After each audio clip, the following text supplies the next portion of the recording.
you were reading graphical representation of motion. First graphical representation is distance time graph. You have seen there are different nature of different time graph. If different time graph is parallel to time axis, if distance time graph is parallel to time axis, it shows that the particle is in rest. The body is in state of rest. If distance time graph is a straight line, then it shows that particle moving with the constant speed. Speed of body, speed of particle is constant. And if distance time graph is a curve, it shows non-uniform motion. Today we shall read to calculate velocity from speed time graph.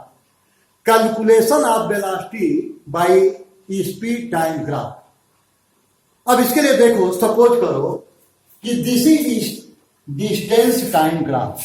You know in distance time graph distance is represented at y-axis and time is shown on x-axis. Suppose this is a distance time graph. You have to calculate speed from this dt graph, distance time graph. To calculate distance time, to calculate velocity, to calculate speed from dt graph, you will take 2 points on this distance time graph, any 2 points. देखो, distance time graph से speed find करने के लिए इस distance time graph पर हम कहीं भी 2 पॉइंट ले रहे हैं. Suppose these are 2 points A and B.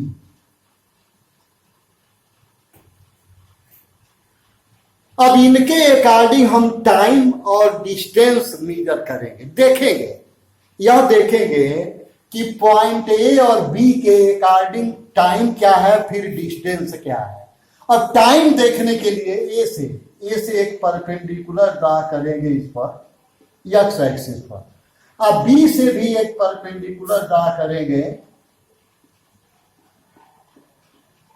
इसी टाइम एक्सिस पर.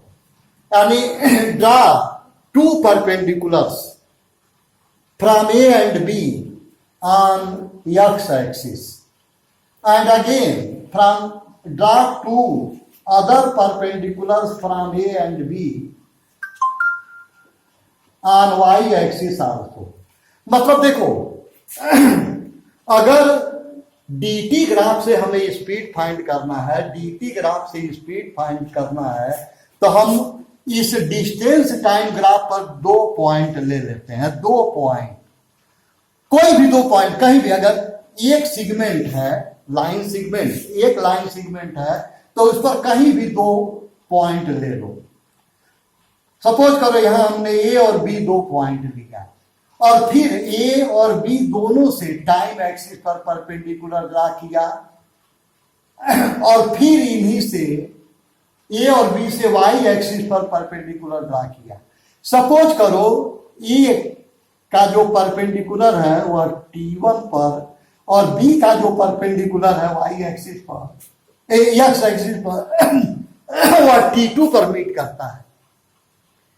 तो ए के अकॉर्डिंग जो टाइम है वह T1 है, और बी के अकॉर्डिंग जो टाइम है वह T2 है.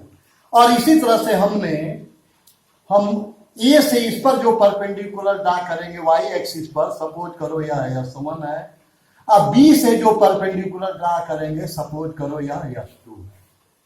तो बस ये दोनों परपेंडिकुलर, और इस परपेंडिकुलर को जो ए से वाई एक्सिस पर ड्रा किया गया उसको इधर भी हम प्रोड्यूस कर देंगे. और मान लो यह जो परपेंडिकुलर है यहां सी पर यह इससे मीट करता है, पहला काम। अब देखो यह परपेंडिकुलर ड्रा कर लिया गया। ए से हमने एक्स एक्सिस पर, ए और बी दोनों से एक्स एक्सिस पर परपेंडिकुलर ड्रा किया और इसके अकॉर्डिंग हमको दो टाइम मिल गए T1 और T2। अब फिर इन्हीं ए और बी से हमने वाई एक्सिस पर जो दो परपेंडिकुलर ड्रा किया और इनके अकॉर्डिंग हमको डिस्टेंस मिल गया S1 S2। अब अगर हम स्पीड जब कैलकुलेट करना है तो हम इस ए बी सेगमेंट का स्लोप निकालेंगे। Slope speed between time interval T1 to T2, this will be slope of time distance of line segment AB। लगभग करोगे, अगर हम इस ग्राफ से, इस dt ग्राफ से स्पीड ग्राफ कैलकुलेट करना चाह रहे हैं तो हम इसका स्लोप निकालेंगे। स्लोप निकालने के लिए हमने दो पॉइंट लिया और फिर दोनों से हमने एक्स और वाई एक्सिस पर परपेंडिकुलर ड्रा करके हमने इसके अकॉर्डिंग टाइम और डिस्टेंस मेजर कर लिया। अब देखो स्लोप, स्लोप मीन्स वही perpendicular upon base, perpendicular upon base. तो स्लोप ऑफ ए बी, देखो यहां पर एक राइट एंगल ट्रायंगल मिल गया ए सी बी। अब इस ए सी बी का यह परपेंडिकुलर हो जाएगा बी सी और बेस हो जाएगा ए सी, बी सी अपॉन ए सी। अब दिस बी सी, अब हम बी सी की वैल्यू फाइंड करेंगे, बी सी की। तो बी सी, बी के अकॉर्डिंग जो टाइम है वह नहीं, यह पहले बी सी की वैल्यू, या बी सी, बी के अकॉर्डिंग जो वाई एक्सिस पर पॉइंट है दैट इज S2 और सी के अकॉर्डिंग जो वाई एक्सिस पर पॉइंट है दैट इज S1। तो therefore BC will be, measure of BC will be S2 minus S1। BC का जो मीजर होगा that will be S2 minus S1 और AC का जो मीजर होगा that will be, अब देखो B के अकॉर्डिंग जो टाइम है T2, A के अकॉर्डिंग जो टाइम है T1, तो इसके अकॉर्डिंग यानी AC का जो लेंथ होगा that will be T2 minus T1 and this T2 minus T1 will give speed between time interval T1 and T2। T1 और T2 टाइम इंटरवल का स्पीड यह बता देगा S2 minus S1 upon T2 minus T1 का। We shall plot a graph by this data। हमको कोई data दिया गया है, टाइम और डिस्टेंस में एक डाटा दिया गया है। इस डाटा से हम डिस्टेंस टाइम ग्राफ प्लॉट करेंगे और उससे कुछ क्वेश्चंस का आंसर देंगे।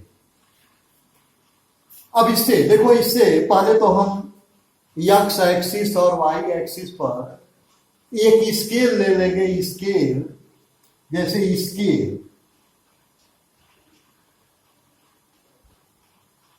on x axis 1 semi is equal to 2 seconds. On y axis 1 semi is equal to 5 meter। इस तरह से एक स्केल ले लेंगे। अब देखो यहां 1-1 सेंटीमीटर पर यहां 2, 4, 6, 8, 10, 12, 14 और 16 हम लिख देंगे 16।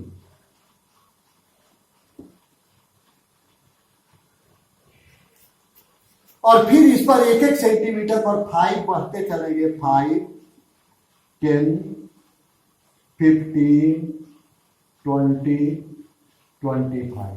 अब इसमें मैक्सिमम जो है 25 है, चाहते ही रोक दें या 30 पर भी लिख सकते हैं 30।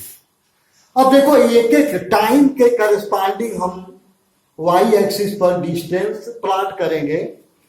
जैसे देखो 0 पर 0, जीरो टाइम पर जीरो है तो यहाँ एक पॉइंट मिलेगा, जीरो पर जीरो।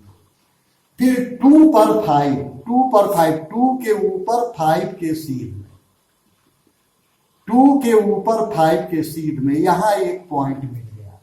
फिर 4 के ऊपर और 10 के सीध में यहां एक पॉइंट मिल गया बी। अब 6 के ऊपर और 10 के सीध में, 6 के ऊपर और 10 के सीध में फिर एक तीसरा पॉइंट सी। 8 के ऊपर और 10 के सीध में, इसी 10 के सीध में एक चौथा पॉइंट मिला डी। अब फिर 10 के सीध में और इसके ऊपर यहां 50, इसके सीध में 50, यह पॉइंट हो गया ई। अब फिर 12 के ऊपर और 20 के सीध में, 12 के ऊपर और 20 के सीध में यहां 20 के सीध में एक पॉइंट मिल गया यहाँ। और फिर 14 के ऊपर और 25 के सीध में एक पॉइंट मिल गया जी। और फिर 16 के ऊपर और 30 के सीध में एक पॉइंट मिल गया है। 3 के ऊपर 15 लाना, 15, 16 के ऊपर 15। तो अगर हम इन पॉइंट्स को मिलाएं तो देखो यहां एक स्ट्रेट लाइन, यहां से यहां तक एक स्ट्रेट लाइन मिलेगी, एक स्ट्रेट लाइन।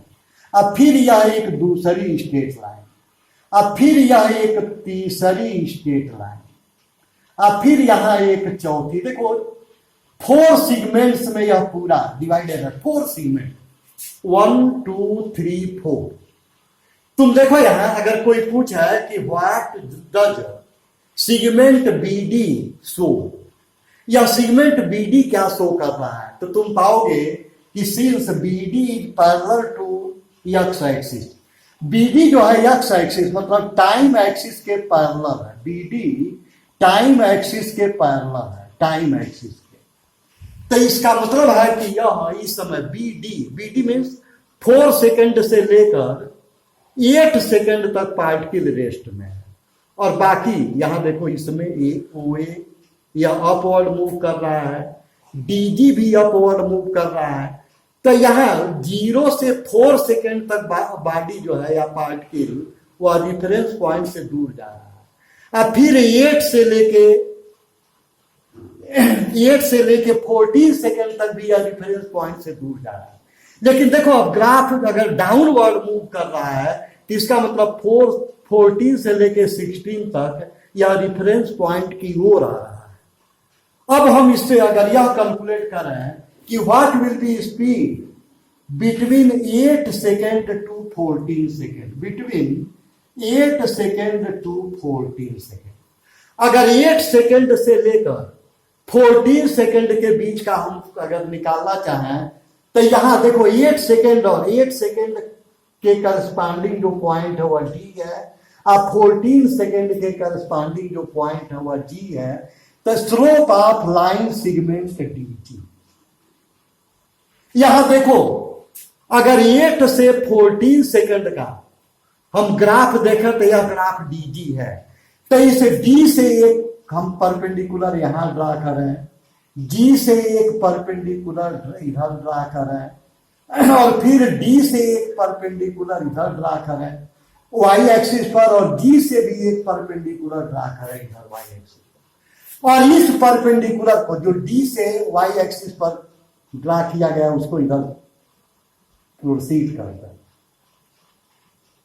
और सपोज करो यहां एक अगर अलग पॉइंट मिल गया आई,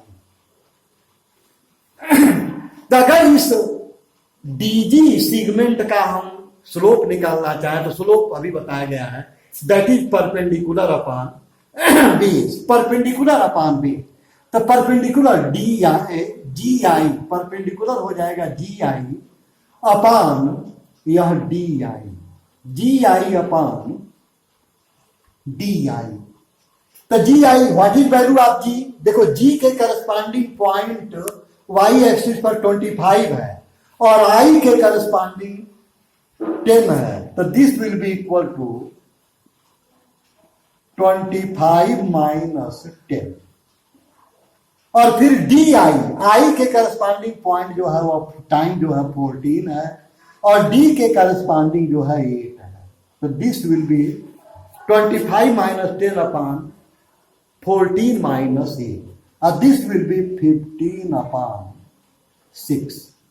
अगर 3 से कैंसिल करें तो 3 5 जा और 3 2 जा, 5/2, and this will be 2.5 metre per second. यही आंसर हो जाएगा। इस लाइन सेगमेंट का यही स्लोप हो गया और यही स्पीड को शो करेगा।